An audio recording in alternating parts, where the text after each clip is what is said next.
बिना मेहनत के तख्त और ताज नहीं होते, बिना मेहनत के तख्त और ताज नहीं होते। ढूंढ लेते हैं जुगनू अंधेरे में भी मंजिल, ढूंढ लेते हैं जुगनू अंधेरे में भी मंजिल, क्योंकि वे किसी बाहरी रोशनी के मोहताज नहीं होते, वे स्वयं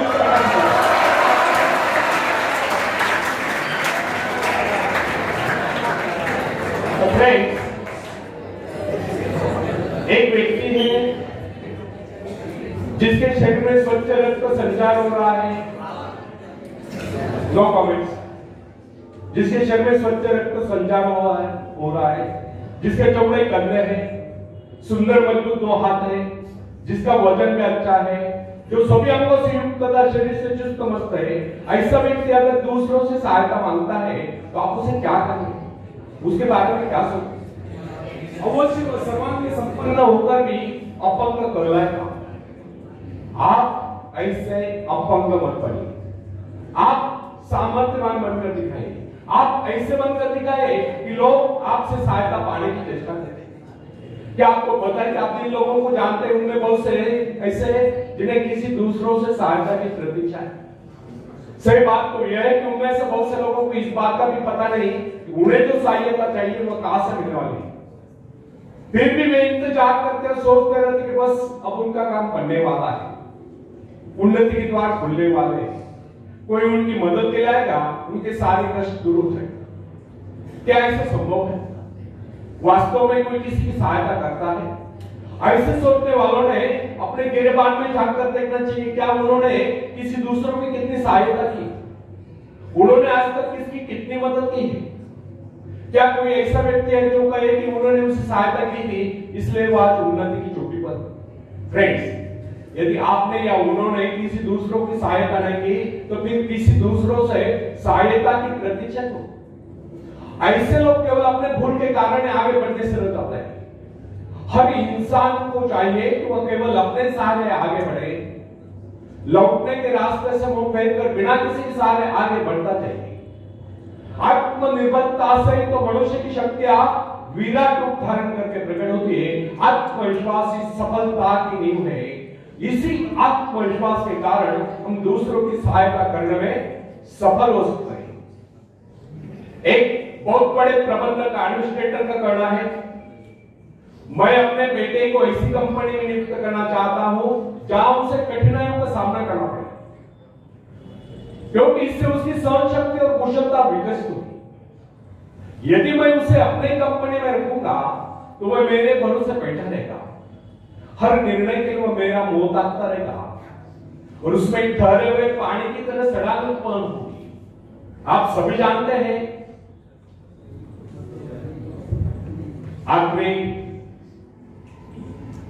सबको मेरी रिक्वेस्ट है कि आप मेरी बॉडी लैंग्वेज पे ध्यान दें, इधर उधर मत देखिए, ताकि आपको अच्छी तरह समझ आए। तो आप सभी जानते हैं कि ठहरे हुए पानी पर मच्छर गुनगुनाते हैं, तो बहते हुए पानी पर राजेश करते हैं।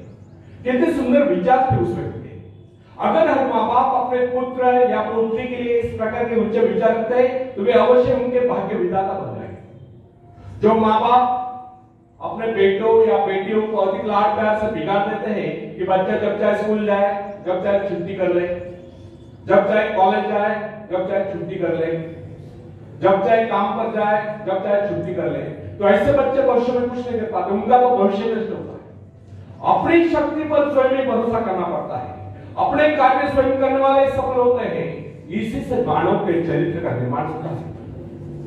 जिन बच्चों को यह पता हो जाता है कि वे अपने माँ बाप के साथ जीवित रह सकते हैं, वे अपने बल पर कोई भी कार्य समर्थ होकर भी कर नहीं पाते, वे वैसी कोशिश भी नहीं करते। जबकि उन्हें समझना चाहिए माँ बाप तो सदा के लिए उनके आश्रयदाता नहीं बन पाएंगे। एक दिन तो ऐसा आने वाला है जब उन्हें अलग अलग जीवन बिताना ही पड़ेगा। तब ऐसे लोगों को भयंकर मुश्किलों का सामना करना पड़ता है। इसलिए फ्रेंड्स, यदि आनंद से अपने कार्य स्वयं करने की आदत डाली जाए तो यह आदत आपके भविष्य के लिए बहुत ही लाभकारी सिद्ध होगी। जब चाहे शक्ति के सहारे आप जमीन पर पांव टिकाकर आगे बढ़ सकते हैं। सफल वही होता है जो अपनी शक्ति पर भरोसा करता है। अपने काम स्वयं करने वाले सफल होते हैं, दूसरों के सहारे आगे बढ़ने वाले अक्सर भंवर में फंस जाया करते हैं। फ्रेंड्स, जिस नाव की पतवार आपके हाथ में नहीं, वह नाव आपको पार करा दे, इस बात की क्या गारंटी?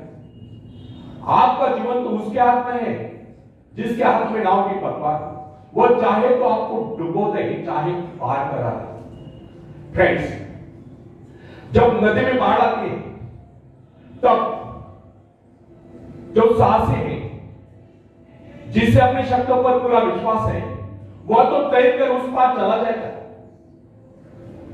लेकिन जो डरपोक और कायर है, वह तो बीच मझधार में डूबकर अपनी जान दे देगा। सहायता पाना और सहायता की प्रतीक्षा करना, दोनों ही बातें प्रगति के राह में बाधा है।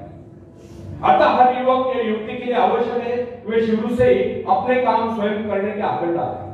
अपने माँ बाप आदि लोगों की शक्ति से विश्वास हटाकर केवल अपनी शक्ति के बल पर आगे बढ़ने की कोशिश करें। जिस क्षण आप बाहरी सहायता लेना बंद कर देंगे, उसी क्षण आपके भीतर आत्मनिर्भरता का अंकुर फूटते हुए महसूस होने लगेगा।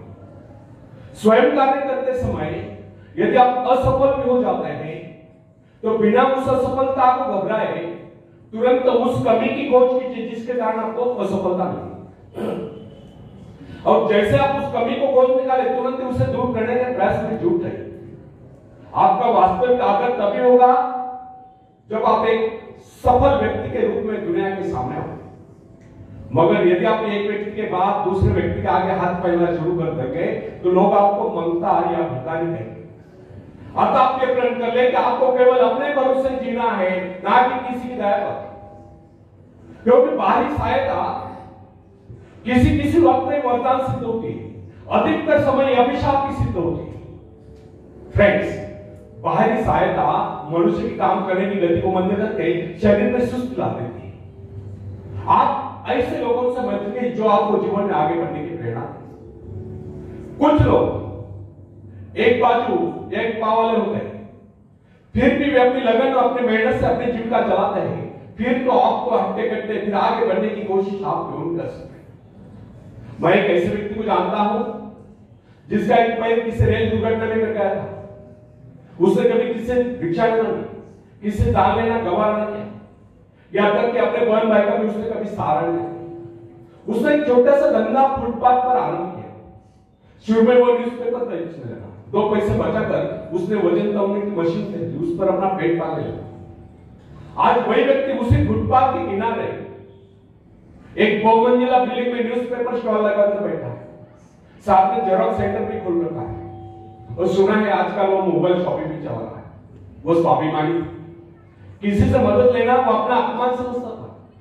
आज वही व्यक्ति उन लोगों को जिनके हाथ पैर सलामत है, ऐसे परिवार जनों को खिलाता पिलाता है, उनके हर प्रकार की सहायता और मदद करता है, तो इसमें किसको हैरत न हो।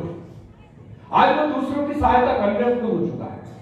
वो उन लोगों के लिए प्रेरणा स्थान है जो सर्वांग संपन्न होकर भी दूसरों से सहायता पाने की आशा रखते हैं। फ्रेंड्स, मैं केवल उस विकलांग की बात नहीं करता जिसे मैं जानता हूं। इस संसार में ऐसे बहुत से विकलांग लोग हैं जो अपनी हिम्मत से खुद भी खा रहे हैं और अपने परिवार को भी पाल रहे हैं। ऐसे स्वाभिमानी, मेहनती, आत्मविश्वासी और साहसी लोगों को अपनी जीविका चलाते देखकर हमें स्वयं के विषय में सोचना चाहिए कि क्या हम पूर्णतः स्वस्थ हैं, साथ ही सभी अंगों से युक्त शरीर से चुस्त मस्त होकर भी क्या हम अपने आप को समर्थ समझने का अधिकार रखते हैं? यदि हाँ, तो फिर किसी दूसरों से सहायता की प्रतीक्षा करो। कोई भी स्वस्थ तथा सर्वांग संपन्न व्यक्ति तब तक अपने आप को समर्थ समझने का अधिकार नहीं रख सकता जब तक वह समझता है वो किसी का अधीन है। वास्तविक स्वतंत्रता एक ऐसा उपाय है जिससे मनुष्य की शक्ति दोगुनी जाती है। इस प्रकार की भावना अन्य किसी प्रकार से प्राप्त नहीं। जब कोई युवक युवती अपनी हिम्मत के साथ किसी व्यापार में उतरता है, उसके मन में एक श्रेष्ठ भावना अवश्य उत्पन्न होती है। यही भावना उसे प्रसन्नता प्रदान करती है।